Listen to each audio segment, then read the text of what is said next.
Hello everyone, welcome again. Solution chapter अपना चल रहा था और पिछले कुछ दिनों से क्लास किसी प्रॉब्लम की वजह से अपनी हो नहीं पाई। Solubility of solids in liquid, solubility of gas in liquid, concentration terms, molarity, normality, mole fraction, ये सब आपने पीछे ही क्लास में डिस्कस किया है। आज की इस क्लास में अपन हेनरीज लॉ डिस्कस करेंगे, जो बहुत ज्यादा इंपॉर्टेंट होगा, ध्यान रखें। हेनरीज लॉ क्या बताता है? Relationship between solubility and pressure of the gas, यानी गैस की सॉल्युबिलिटी पे प्रेशर का क्या इफेक्ट पड़ता है। मतलब किसी लिक्विड के अंदर, कोई लिक्विड आपके पास है सपोज, इस लिक्विड में गैस आप डिसोल्व कर रहे हैं और ऊपर से यदि आप प्रेशर अप्लाई करें, तो प्रेशर अप्लाई करने पे यानी प्रेशर इंक्रीज करने पे गैस की सॉल्युबिलिटी इंक्रीज होती है या डिक्रीज होती है, ये हेनरी लॉ के थ्रू अपने को पता चलता है। तो हेनरी लॉ के थ्रू अपन क्या देखते हैं? According to this law at constant temperature, ध्यान रखिए प्रेशर का इफेक्ट यहाँ पर पढ़ने जा रहे हैं, तो प्रेशर का इफेक्ट कहीं भी यदि अपन पढ़े तो वहां पे टेम्परेचर हमेशा क्या रखना चाहिए? कांस्टेंट अपने को रखना चाहिए, यानी टेम्परेचर हमेशा कांस्टेंट रहना चाहिए। तो प्रेशर का इफेक्ट अपन पढ़ते हैं हेनरी लॉ में गैस की सॉल्युबिलिटी पे, तो टेम्परेचर अपने को क्या रखना है? कांस्टेंट रखना है। तो क्या बताएंगे कि eight constant temperature mass of dissolved gas per unit volume of liquid, यानी लिक्विड के पर यूनिट वॉल्यूम में गैस का कितना मास डिसोल है, 10 ग्राम डिसोल है या 20 ग्राम डिसोल है, is directly proportional to pressure of the gas in equilibrium with solution. यानी गैस का कितना मास डिसोल होगा वो किस पे डिपेंड करेगा? प्रेशर ऑफ द गैस, यानी कितना प्रेशर गैस लगा रही है उस पर डिपेंड करेगा। ज्यादा प्रेशर यदि लगेगा तो गैस का ज्यादा मास डिसोल होता है, कम प्रेशर लगेगा तो गैस का कम मास लिक्विड के अंदर डिसोल्व होगा। तो हेनरी लॉ क्या बताएगा कि किसी लिक्विड के यूनिट वॉल्यूम में गैस का कितना मास डिसोल्व है वो किस पे डिपेंड करेगा? Pressure of the gas, gas के प्रेशर के डायरेक्टली प्रोपोर्शनल होता है। प्रेशर ज्यादा लगेगा तो गैस का ज्यादा मास डिसोल्व होता है, कम प्रेशर लगता है तो गैस का कम मास डिसोल्व होता है। ये क्या बताता है ये लोग कि m directly proportional to p। m का मतलब यहाँ पे क्या है? Mass of dissolve. m का मीन यहाँ पे क्या हो जाएगा? मास ऑफ डिसॉल्व्ड गैस, और p का mean pressure of the gas. तो ध्यान रखें प्रेशर यदि अपन इंक्रीज करेंगे तो गैस का ज्यादा मास डिसॉल्व होगा, यानी गैस की सॉल्युबिलिटी क्या होगी? इंक्रीज होगी। एक डायग्राम से अपन समझते हैं हेनरी लॉ को, एक डायग्राम के थ्रू समझने की कोशिश अपन करते हैं।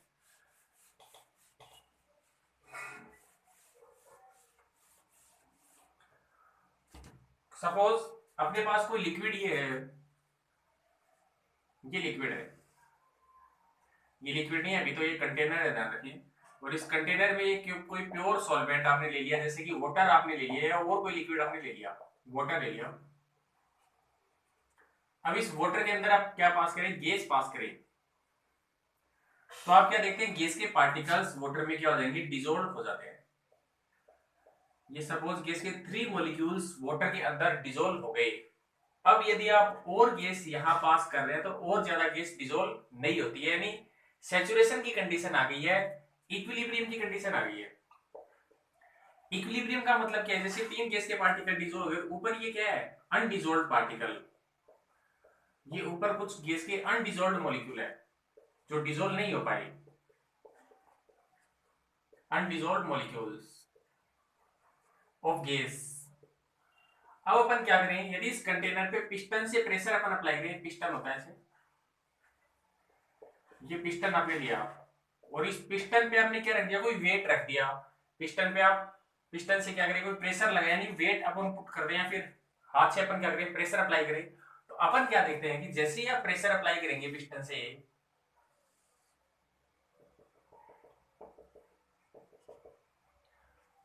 जैसे ही पिस्टन पे सपोज आपने क्या कर दिया?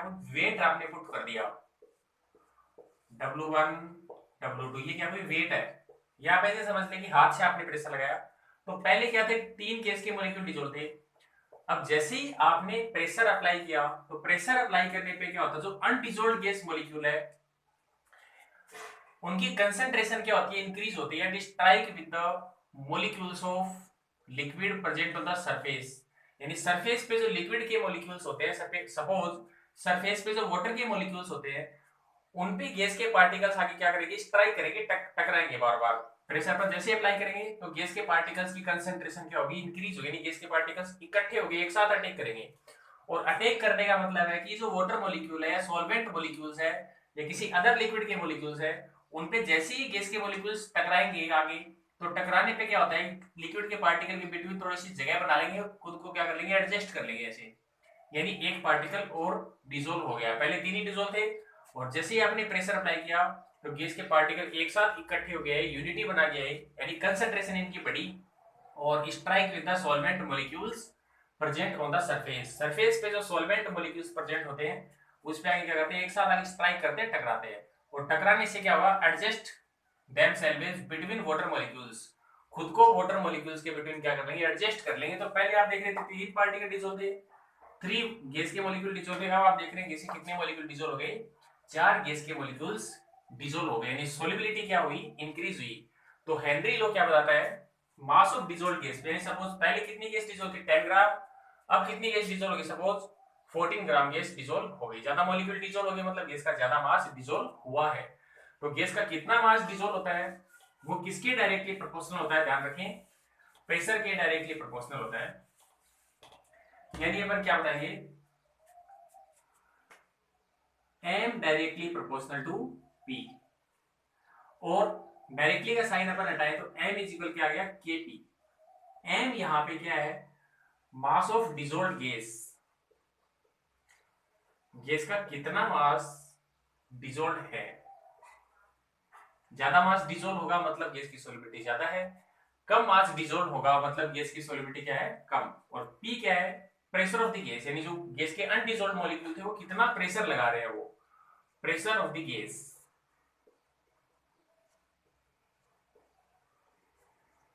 और k यहां पे क्या हो जाएगा, प्रोपोर्शनलिटी कांस्टेंट, k क्या हो जाएगा, प्रोपोर्शनलिटी कांस्टेंट यहां पे हो जाएगा। और ध्यान रखिए हेनरी लॉ कब अप्लाई हो रहा है, एट कांस्टेंट टेम्परेचर। तो कांस्टेंट टेम्परेचर पे mass of dissolved gas is directly proportional to pressure of the gas, यानी m directly proportional to p, और डायरेक्टली का साइन आपने रिमूव किया तो प्रोपोर्शनलिटी कांस्टेंट k यहां पे आ गया। और इस इक्वेशन को आगे अपन कैसे रख सकते हैं, m upon p is equal k, ऐसे भी रख सकते हैं, ये इक्वेशन आगे आपकी यूज आएगी, ध्यान रखें, m इज इक्वल kp, और p आप इस साइड ले आ जाए तो m upon p is equal k भी आप रख सकते हैं। यदि m और p के बिटवीन आप ग्राफ खींचें तो दोनों वैल्यू के एक दूसरे के डायरेक्टली प्रोपोर्शनल है। डायरेक्टली मतलब क्या आएगा, एक स्ट्रेट लाइन आपको ऑब्टेन होगी, बिकॉज दोनों का रेशियो क्या है, कांस्टेंट वैल्यू के इक्वल है। तो जब किसी दो वैल्यू का रेशियो कांस्टेंट वैल्यू के इक्वल हो तो उनका ग्राफ क्या आता है, कि स्ट्रेट लाइन आता है। तो ये ध्यान रखिए। ऐसे ही आगे अपन ध्यान देते हैं,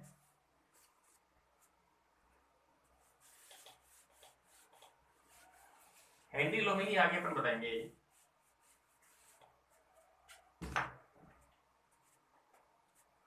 फॉर टू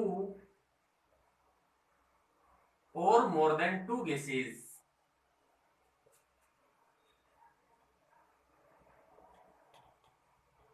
यानी ये कोई लिक्विड है, इसके अंदर दो या दो से ज्यादा गैस डिसॉल्व है।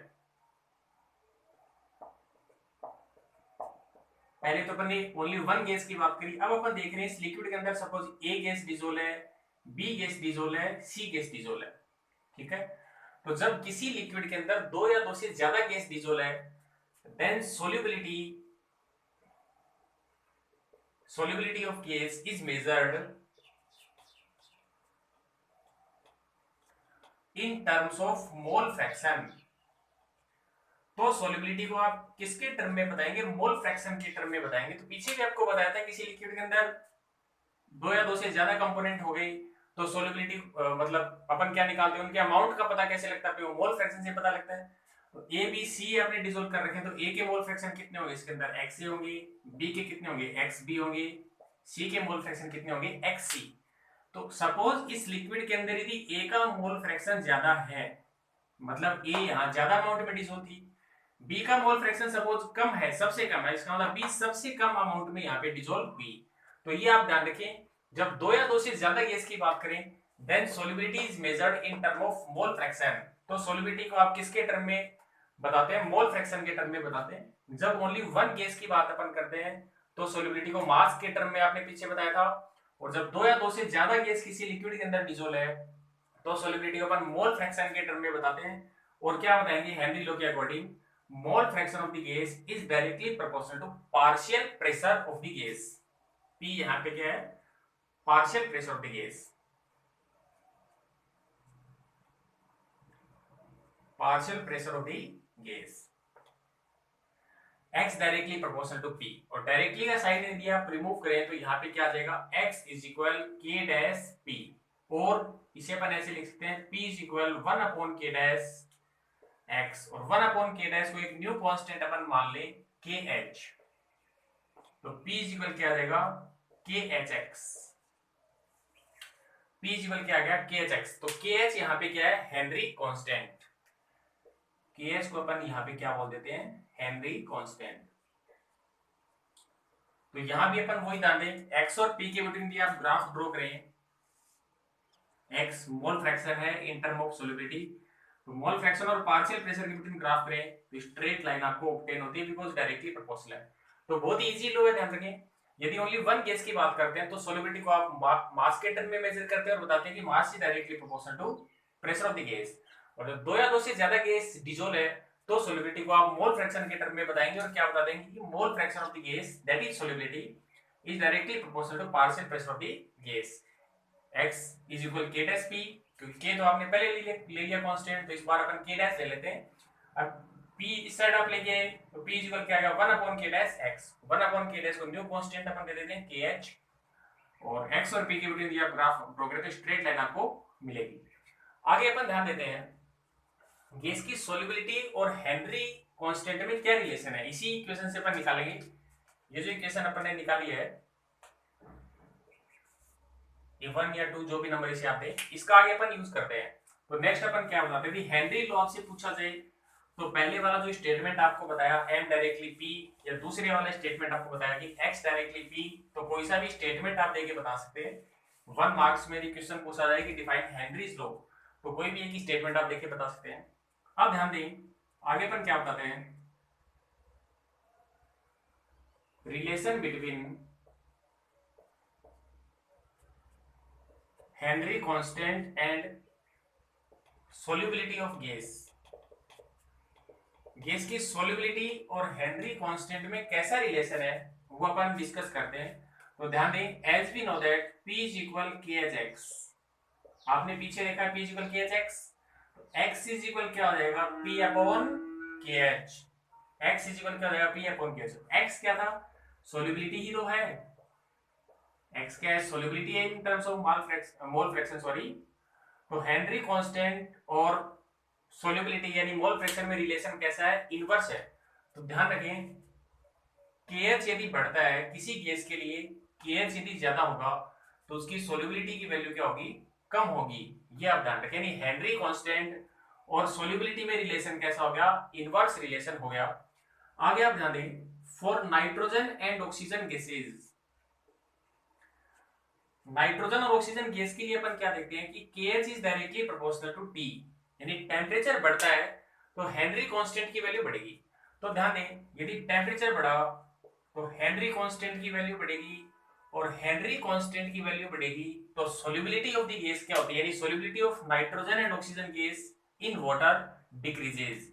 तो ये आप ध्यान रखें, इससे क्वेश्चन बनता है कि एक्वाटिक स्पीसीज जो है, एक्वाटिक स्पीसीज का मतलब पानी के अंदर जो भी स्पीसीज रहती है, फिशेज वगैरह अपन बताएं, एक्वाटिक स्पीसीज मोर कंफर्टेबल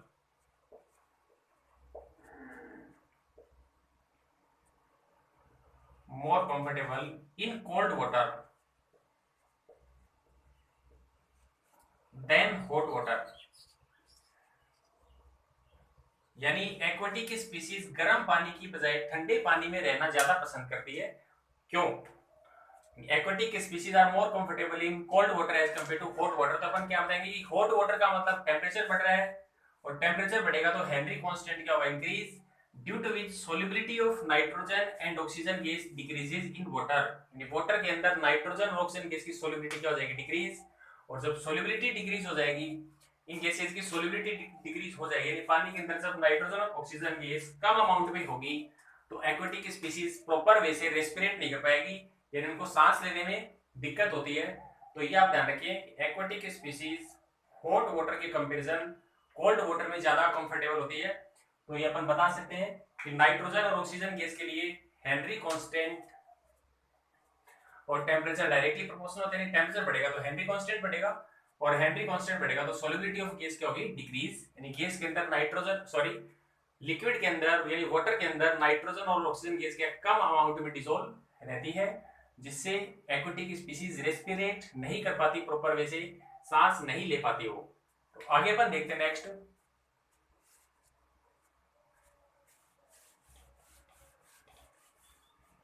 आगे हेनरी लो से क्वेश्चन और बनता है। क्या क्वेश्चन बनता है, ध्यान रखें कि प्रूव आप करेंगे volume of the gas is not affected by pressure, यानी गैस का वॉल्यूम हमेशा क्या रहता है, कांस्टेंट रहता है। क्या आपने को प्रूव करना है कि eight constant temperature volume of the gas is not affected by pressure, यानी वॉल्यूम पे गैस के वॉल्यूम पे प्रेशर का कोई अफेक्ट नहीं पड़ता, यानी V हमेशा क्या रहता है, कांस्टेंट रहता है। ये अपने को प्रूव करना है। तो कैसे अपन करते हैं, ध्यान दें। As we know that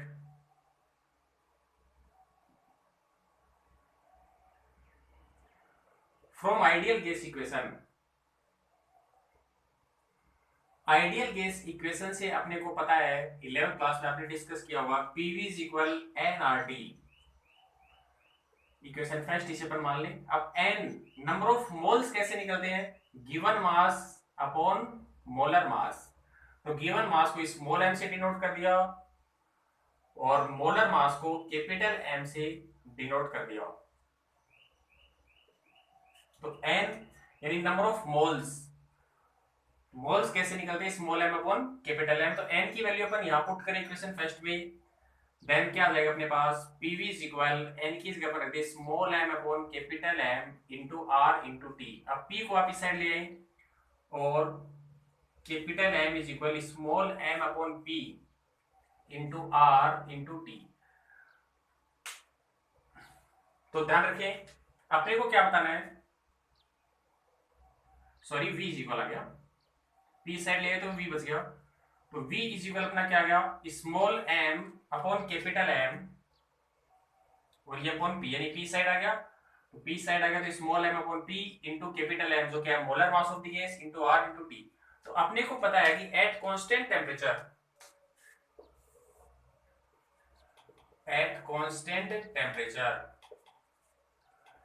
constant temperature पे r यहाँ पे क्या है, गैस कांस्टेंट, यानी कि r एक कांस्टेंट वैल्यू के बराबर r गैस कांस्टेंट होता है, और कैपिटल M क्या है, molar mass of the gas, molar mass of the gas which is also equal to a constant value, जो खुद एक कांस्टेंट वैल्यू के इक्वल होता है।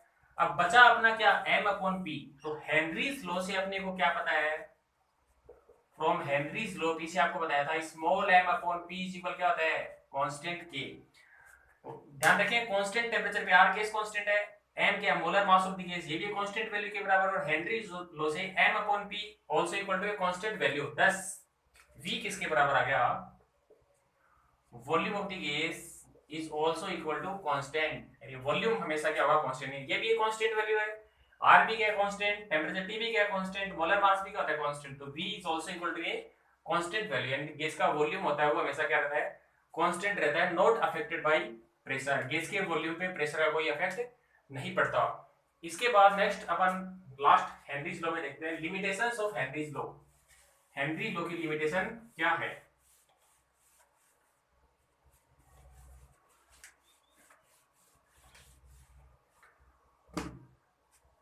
लिमिटेशंस अपन देखें।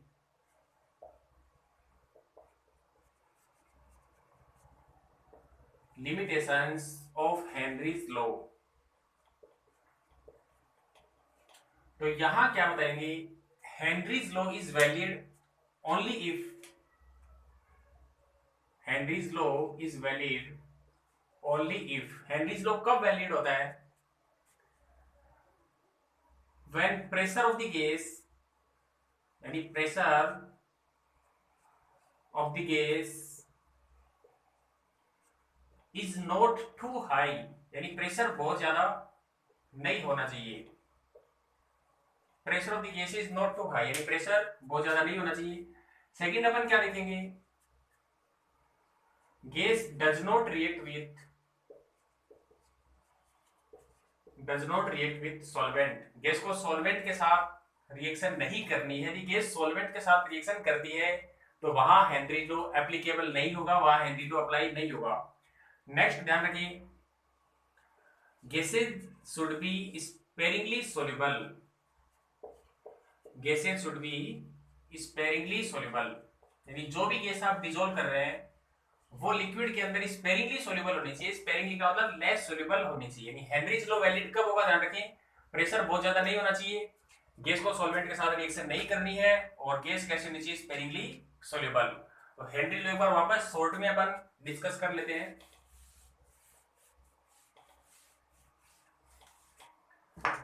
क्या बताया था हेनरीज लॉ में, आप ध्यान रखें, फॉर वन गैस, यानी एक गैस की अपन बात करें तो क्या बताएंगे कि mass of dissolved gas is directly proportional to pressure of the gas, और m इज इक्वल kp, और m upon p is equal k, यानी कांस्टेंट। टू और मोर देन टू केसेस, दो या दो से ज्यादा केसेस हो, टू और मोर देन टू केसेस, तो दो या दो से ज्यादा केस है तो सोल्युबिलिटी आप किसके टर्म में बताते हैं, मोल fraction of the gas is directly proportional to partial pressure of the gas, x directly proportional to partial pressure, or x is equal k dash p, और p is equal 1 upon k dash x, और 1 upon k dash को अपन new constant Henry constant दे देते हैं, तो p is equal k h x। ये Henry law कोई बड़ी रामायण नहीं है, ध्यान रखें। तो शॉर्ट में आप बता सकते हैं m directly proportional to p, और 2 और more than 2 cases x directly proportional to p। Limitation ध्यान रखें, pressure should not be too high, pressure आप लगा तो रहे हैं लेकिन ऐसे नहीं कि बहुत ज्यादा प्रेशर आप लगा दें। फिर ध्यान रखिए, gas does not react with solvent, gas solvent के साथ रिएक्शन नहीं करनी चाहिए, और gases should be sparingly soluble. तो आज की क्लास में हेनरीज लॉ और इसकी लिमिटेशन आपने देखी, और एक हेनरीज लॉ में प्रूव करना पूछा जाता है। ध्यान रखें कि volume of the gas is not affected by pressure, यानी वॉल्यूम हमेशा क्या होता है, कांस्टेंट होता है। तो ये आप प्रूव कर देंगे ideal gas equation PV equal NRT का यूज करते हुए। तो ये हेनरीज लॉ आपने देखा। नेक्स्ट क्लास में vapour pressure of liquid, Raoult's law, ये सब अपन डिस्कस करेंगे।